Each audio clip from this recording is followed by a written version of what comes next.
तो दोस्तों नमस्कार, मैं हूं अनिल और रेसलिंग सुपर धमाल में आपका स्वागत है। तो दोस्तों WWE चैंपियन जॉन सीना अपने रेसलिंग करियर के आखिरी कुछ महीनों में हैं। 2025 के समापन के साथ उनका रेसलिंग करियर भी खत्म होगा। जॉन सीना ने पिछले साल ये ऐलान करके सबको हैरान कर दिया था और फिर एलिमिनेशन चेंबर में उन्होंने हील टर्न लिया। अब जॉन सीना ने इन दोनों चीजों पर बात की है। स्टेफनीज प्लेसेस शो के हालिया एपिसोड में जॉन सीना नजर आए थे। इसी बीच उन्होंने रिटायरमेंट का असली कारण बताया। दोस्तों उन्होंने कहा कि जिम और रिंग में उनके प्रदर्शन में गिरावट आई है और इसी वजह से उन्होंने रेसलिंग के इस सफर को खत्म करने का फैसला किया। उन्होंने कहा, मैं अब उस तरह से वजन भी नहीं उठा पा रहा हूं क्योंकि मेरा शरीर थक चुका है। जैसे ही मैंने वजन उठाया मुझे महसूस हुआ कि मैं कभी भी 375 पाउंड्स का ओवरलोड प्रेस नहीं कर पाऊंगा। हालांकि मैं कोशिश ये करता हूं कि आज बेहतर कर पाऊं। कुछ ऐसा ही WWE के साथ भी है। मेरी स्किल्स पहले जैसी नहीं रही है।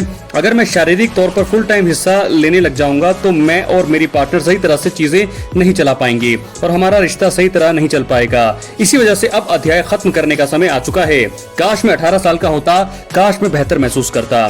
दोस्तों आपको बता दें, जॉन सीना ने स्टेफनी मैकमैन से बात करते हुए अपने हील टर्न पर भी चर्चा की। उन्होंने कहा, क्या मैं ये कह सकता हूँ कि मेरे पास कुछ शानदार लोग थे जिनसे मैंने ये सब कुछ यानी कि हील की तरह बर्ताव करना सीखा। आप उन कुछ नामों में से एक हैं जो इस लिस्ट में आते हैं। मैंने आपसे काफी कुछ सीखा है, इसी वजह से मेरी मदद करने के लिए धन्यवाद।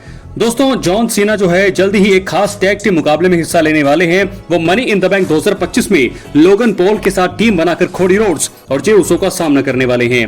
इस मुकाबले को आने वाले कुछ शोज में हाइप किया जा सकता है। WWE स्मैकडाउन के अगले एपिसोड में कोडी रोड्स और जॉन सीना दोनों नजर आएंगे। देखना होगा कि स्टोरी कैसे आगे बढ़ती है। तो दोस्तों इस प्रकार बहुत बड़ा खुलासा यहाँ पर किया है जॉन सीना ने। अभी हाल ही में वो स्टेफनीज प्लेसेस यानी कि स्टेफनी मैकमैन के शो में नजर आए। एक हील के तौर पर वो थे, लेकिन कैरेक्टर से बाहर आकर के उन्होंने बात करी। उन्होंने अपने रिटायरमेंट के बारे में बताया कि उन्होंने रिटायरमेंट का खुलासा किया है। तो दोस्तों बहुत सारे सवाल यहाँ पर जो थे जॉन सीना से वो पूछे हैं स्टेफनी मैकमैन ने। क्या था कारण, उनका खुलासा उन्होंने पूरी तरीके से कर दिया है कि क्यों उन्होंने रिटायरमेंट का ये फैसला किया है अपनी उम्र के इस पड़ाव में आकर के। और साथ के साथ उन्होंने अपने हील टर्न के बारे में भी बात करी, क्योंकि बहुत सारे लोगों ने दोस्तों उनकी हेल्प की है हील टर्न की कैसे बिहेव करते हैं। और बिल्कुल वो उस तरीके से बिल्कुल अच्छे तरीके से वो काम कर रहे हैं। उनका फेस आपने देखा होगा किस प्रकार वो कभी भी स्माइल बहुत ही कम करते हैं। और अगर वो स्माइल करते हैं तो ऐसी स्माइल करते हैं कि काफी ज्यादा वो खतरनाक होती है। तो बहुत सारी चीजें यहाँ पर कही है जॉन सीना ने और इस साल वो रिटायर होने वाले हैं। क्या है आपकी राय, अपने कमेंट बॉक्स में जरूर दें। चैनल पर नए हैं सब्सक्राइब करने के बाद ऑल पर क्लिक करें, क्योंकि फ्री है और यहाँ पर प्रकार की रेसलिंग जगत से जुड़ी हुई तमाम जानकारी मिलती है और मिलती रहेगी। इस वीडियो को लाइक करें, शेयर करें, सब्सक्राइब करने के बाद ऑल पर क्लिक करें। दोस्तों मिलते हैं अगली वीडियो में। बहुत बहुत धन्यवाद।